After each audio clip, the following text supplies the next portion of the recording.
In this episode, I'll be sharing 3 random thoughts. One is a story about how smart horses are. The second is about some beautiful irony happening in the horse world today. And the third is some reassurance for the most worried out there. So here we go, episode 211, 3 random thoughts. Hi, I'm Karen Rohlf, and welcome to Horse Training in Harmony. This podcast is about you making progress with your horse in a way that you both can love. It's about learning how to move and be in harmony. Because yes, you really can develop a horse to be both athletic and happy. When we show up as our best selves for our horses will show up for us. So, let's get started. Random thought number 1. Horses are so amazingly smart, it's not even funny. Well, actually, it is kind of funny, or at least it's really fun. So I wanted to tell a little story about my horse, Atomic, because he just blew my mind the other day. So if those of you who've been following me in Atomic or listened to the last episode about Night Check, so he is this smart, fiery little guy, and he's 21, almost 22, and he's had a lot of lameness and health issues, and I'm just really glad he's here, and I do lots of fun little tricks with him, and he is just super, super, super smart, and he loves the tricks.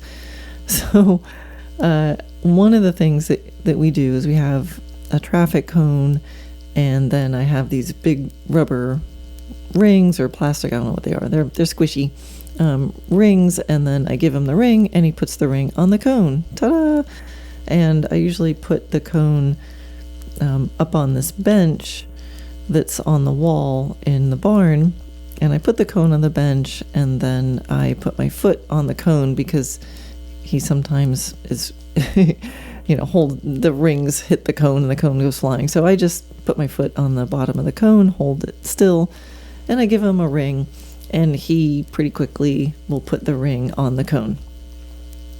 So we've got that, and that is one of the many tricks that I'll kind of cycle through. I don't do it every day, but I try to mix it up so there's some variety and it's not just the same old trick routine. But he's pretty good at it, and he usually takes a couple to warm up, and then he just takes the cone and puts it on takes the ring and puts it on the cone. So I was doing it the other day. I brought the cone out, put the cone on the bench, put my foot on the cone, handed him a ring, and he starts flailing it up in the air. I mean, just in a completely different direction than he usually does. So he flung the one ring up high for a little bit, and then just dropped it. And I gave him the other ring, and he flung it around, up high and to the right and to the left, and then just dropped it. And I thought, okay, he's just warming up. Gave him the rings again. Same thing, just kept flinging it around up high.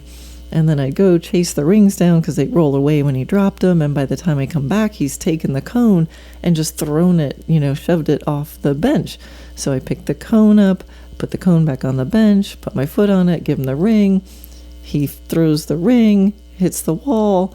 It goes rolling. I go get the ring, come back. He's knocked the cone off the bench. And I'm like, what is happening today?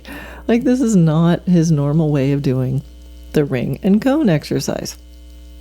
So then I give him the ring one more time, and I'm noticing that instead of it just flailing around, he's starting to take the cone up, against the wall, and he's kind of sliding it up and down the wall.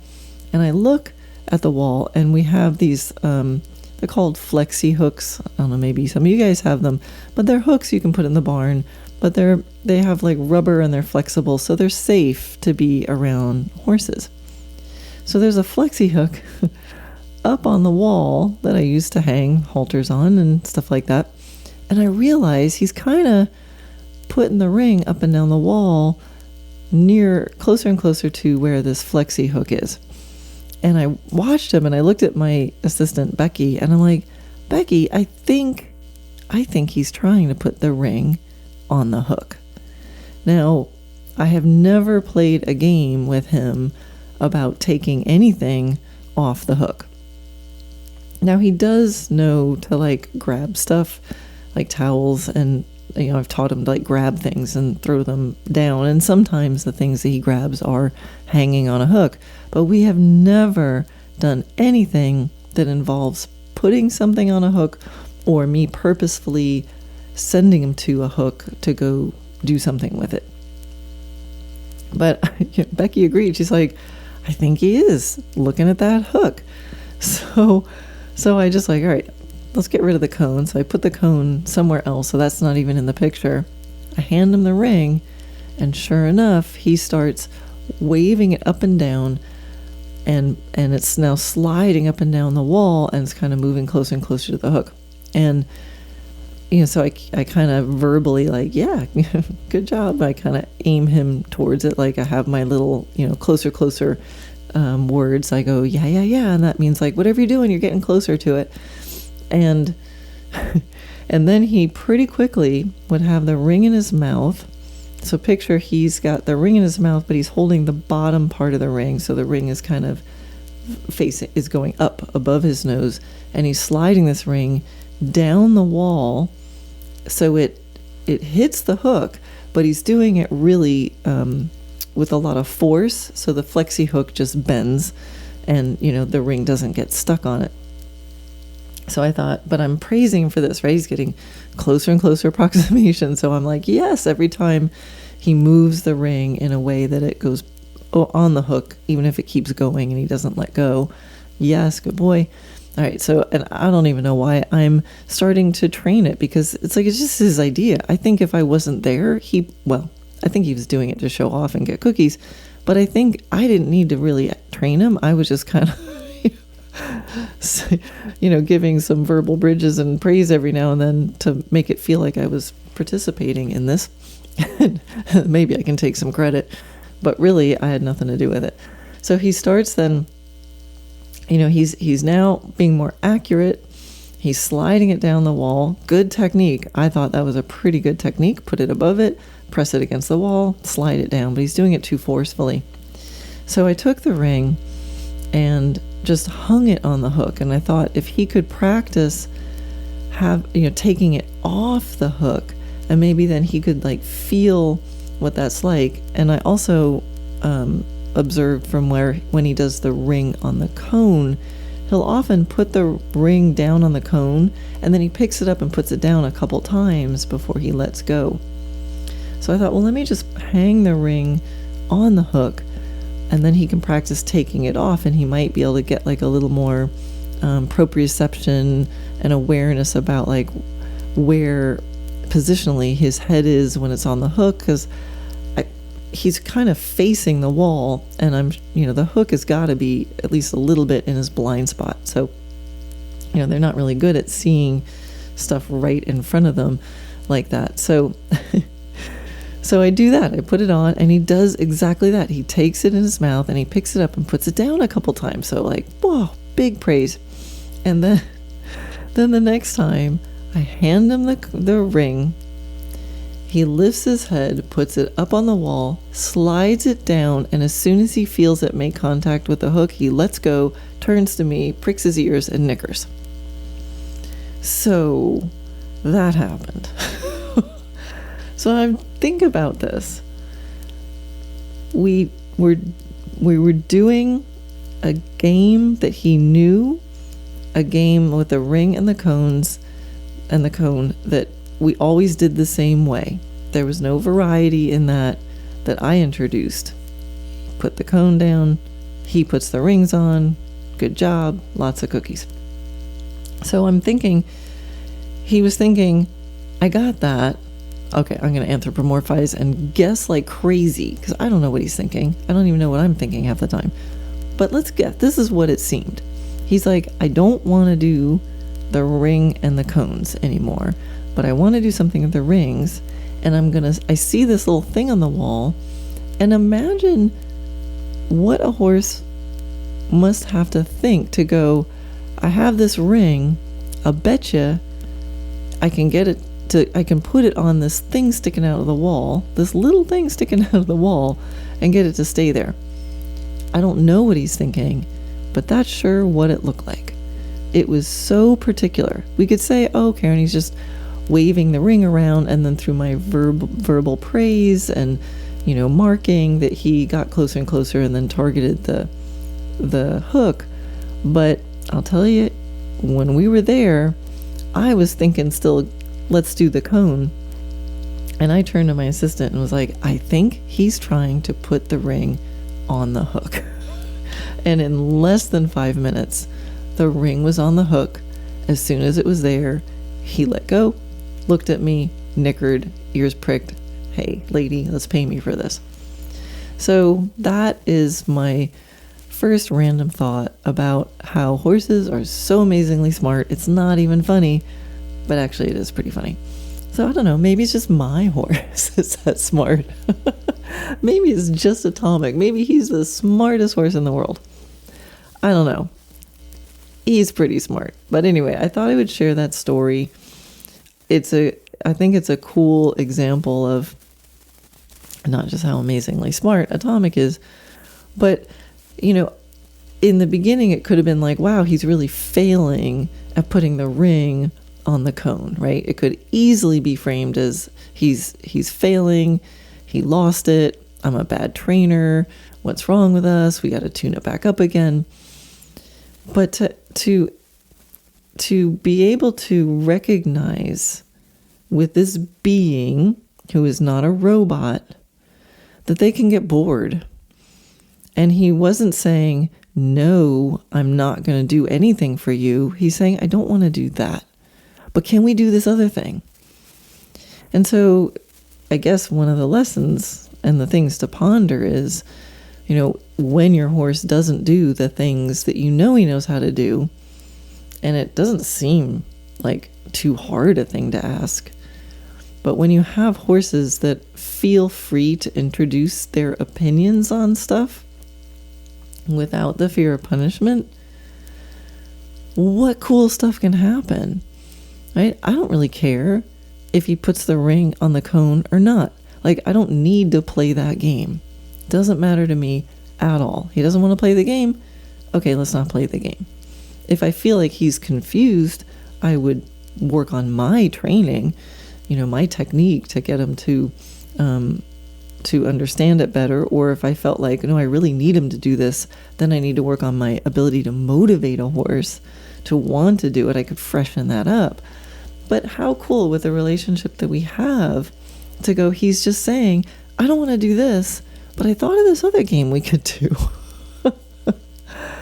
And, it wasn't something I had thought of, so he had better ideas than I did. And I can't help but wonder, like, where else could this be happening with my horses? Where else could they be saying, oh, can we not do this anymore, but I'm happy to do something else? And then depending on what that thing is, then the game is, if you really need to do it or really want to do it, then work on your techniques for keeping things motivated and fresh and interesting to your horse. And if it's not important, like the cone, putting the ring on the cone on that day, then you can maybe switch gears and explore what they are offering to do and see if it might be a kind of fun option for both of you. How cool. Okay, random thought number 2. Oh, the irony. So I was just thinking today, and my thoughts are not maybe fully formed on this, so this might be a little bit meandering. But I've been reading articles, more and more articles, wonderfully, about horse welfare and how different organizations and are putting pressure on competitions, or people are putting pressure on organizations, and there's this kind of scrambling for to have accountability, which is great. There's a scrambling to kind of recognize and call out the not only the abuses, I mean, there's some really horrific abuses that I hope people are still tracking, but some of the disharmonies that have become normalized, right? The sort of, tight nosebands and spurs and tongues turning blue, the stuff that's been normalized out there in the competition world. And now, now there's pressure. There's people like, hey, hey, I don't think this is like the right thing to do here. And I can really feel a sea change, which is, again, it's just awesome. But it struck me as I was reading more of these things and people kind of, wanting to do the science experiment. Let's do the research. Like, how do you know that, the pressure on the bit is too much? Like, which has more pressure, bits or, double bridles or snaffles, or how does the noseband affect that? Like, everybody's trying to like measure stuff, which is really, really cool. Actually, I read this one article, and I meant to go back and read more details, but it was like posing, I guess it was talking about how some people say that their horses love competing. And so then they did a bunch of like studies and research to try to see whether horses really understood what competition was and had any sort of competitive drive. And I'm just, putting my palm on my forehead going, okay, that's probably not what they meant. I don't think that the person who said my horse loves to compete was actually thinking that their horse is like sizing up the competition and goes and does his jumping round and then sits and waits and like watches to make sure, did the other horses go clean? Like, I don't think that's what a rider meant when they said my horse loves competition. I think probably what they meant was my horse loves to get in the trailer, loads easily, seems kind of alert and engaged when he gets to the show, and then like seems calm when he's there, and then loads easily in the trailer, and maybe for a few days afterwards is like a little more content. And I think that's possible, especially for horses who maybe stay in a stall a lot and don't have a lot of enrichment in their life. Then probably going on a little trip, if they're okay with the trailer and they're kind of okay with their riding, then I could see a horse being like, hey, variety, new smells, this is cool. So I think that's probably what people mean when they say my horse loves competition. Again, they might not love the competition part. They might just be loving the variety, the variety part. Anyway, the point is, people are running around like in the competition world trying to figure out how to measure horses' well-being and measure whether they're doing, okay in the welfare department. And I'm just sat back and I thought, oh, the beautiful irony. Because in the world I'm in now that I'm not in the competition world, so many of the people that I work with feel like they don't have a way of measuring success because the only way they've ever had to measure was by going to a competition. Like, that's the only way we find out who are the best riders. They're the ones who win the competitions, right? Whoever has the most blue ribbons is the best rider, right? And, who's in the magazines? The people who win the competitions. So in this, when you're not in competition, there can be this doubt that creeps in, or this wondering about, am I doing it right? How do I know? Because I don't have a competition to go to. Or people almost apologetically, well, I don't want to compete, but I still want to learn. And so there's this whole group of people who've been focused on the connection, the attunement, the relationship, the well-being, the welfare, doing things fairly for their horse. There's this whole group. This is the group I'm in, right? Where our whole focus is trying to read our horse and make sure that they're okay with what we're doing. And then there's the competition world.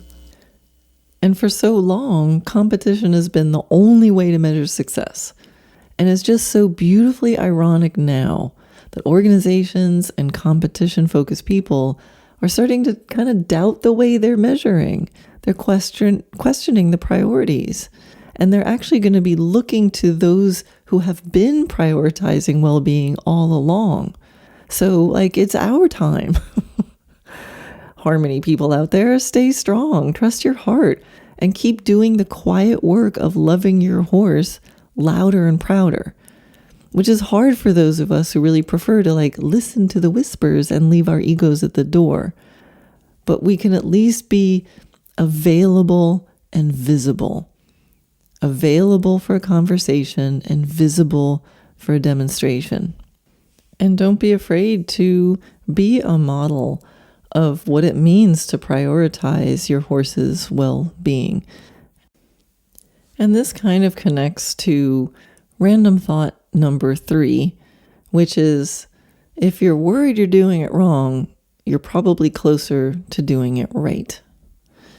So, like I said, a lot of us who are prioritizing our horse's well-being and not being confident about how we measure that, there can be a lot of worry, right? I hear so much about people worrying about whether they're doing right enough by their horse. They're worrying if they don't want to push their horse too far. They want to be fair. They want to make sure they don't miss any health issues with their horse. So all these things that are, that we're using to measure, how connected is my horse to me? How happy is he to see me? How much does he draw towards me versus away from me? All these things we're looking at. The problem with being someone who cares about stuff like that is it's easy to be a little extra hard on yourself.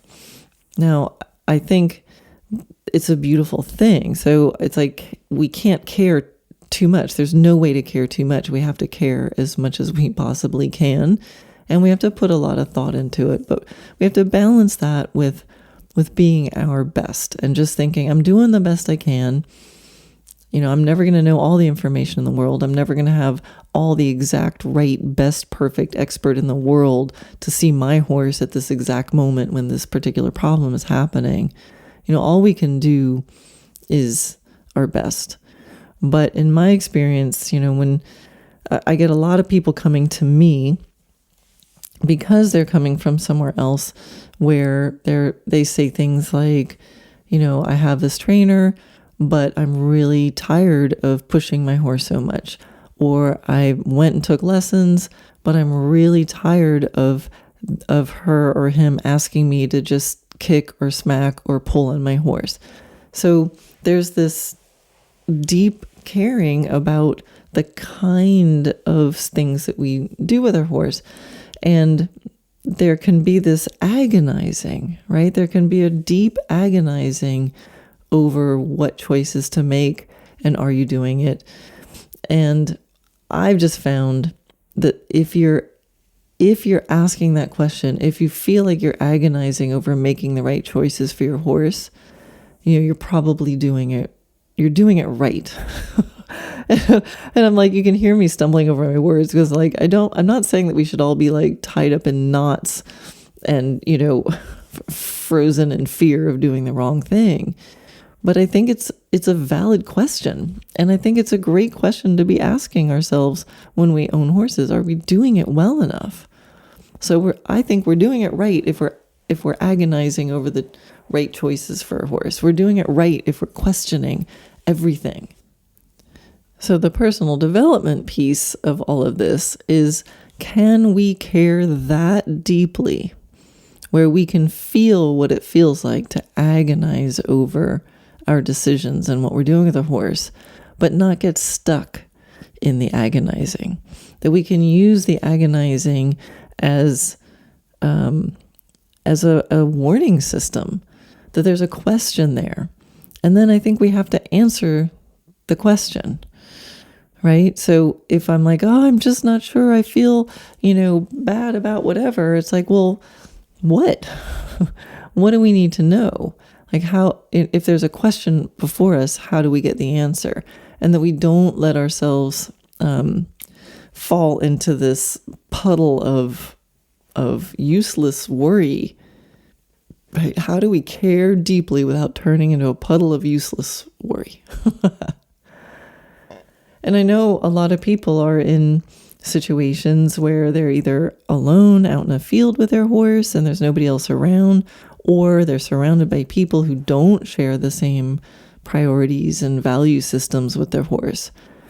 I mean, this is one of the reasons why I started doing the texts from Karen, right? So where if you sign up, you get these little texts from me.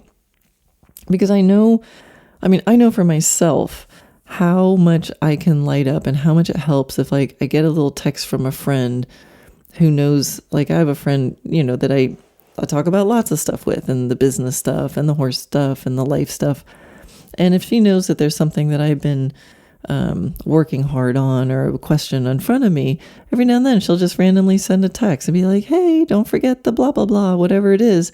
And it just makes me stop, breaks up my spiral of thinking, makes me smile. I know somebody thought of me, and it can just switch the energy from worry and overthinking to just going, oh yeah, there's a little dose of perspective. Okay, I'm back on track now. So that's why I started these texts from Karen. So I can just send out these little one-liners, or maybe it links to like a 2-paragraph little explanation or a little audio from me. It's like just to have that little energy burst, this little daily dose of harmony, a little ray of sunshine, just to remind for those of you who are out there wondering and agonizing and worrying, like, you're okay, like care that deeply. And then let's just, support ourselves too, and turn that care into, turn the worry about the care for the horse into actual care for the horse, where we're conscious and we can know we're doing our best, and we know we have support systems out there. So I'll put the link to the texting thing in the show notes, but it's, you go to dressagenaturally.net/text me. So TEXTME. And right now it's only available in the US and Canada. So I'm sorry, everybody else. But hey, if we get a lot of interest, the platform I use promised that they would extend to other countries too. So just let me know you like it. So the other thing that I think about when I meet people who agonize and really excessively worry about their horse, I wonder, like, do the people who actually are abusive to horses, do they agonize over it? Are they staying up at night wondering if they did the best they could for their horses? I mean, I wonder, because it could be that they are mean to their horses during the day, and then they agonize about it in a different way, maybe with an ulcer, or I can't imagine somebody who's cruel to a horse. I mean, there's got to be other stuff going on, that they're have some not the most lighthearted heart. I just have to wonder what that takes to have that kind of possibility inside of you and to be living with that. And that's where I can have just a little bit of compassion. But I'm wondering, like, are they going home going, oh, I wonder if I pushed my horse too much, So that's just another little data point. I'm like, probably if you're wondering if you did well enough for your horse, you're probably doing well enough for your horse, because at least you're asking the right question. I think anyone who agonizes and worries will at least at one point have the thought or the question in front of them, or your brains will ask the question, like, well, what can I do? I just don't know what to do. I don't know how to help my horse. Like, it's agonizing about doing the right thing usually comes out something like that. At least when people talk to me, they're like, I just want to make sure I do the right thing for my horse. I'm just so worried. Like, what can I do? How can I help him? How can I find if he's hurting? It feels more like a useful questions, right? Compared to somebody who is maybe tied up with frustration, and they've gone past frustration. Now they're just angry. they're maybe frustrated and angry and exhausted. If they're a professional and they feel that pressure and they have to get these horses trained and the clients are expecting it and they have a whole story in their heads, which it does not need to be true, but it's true for them in their reality. They believe it anyway.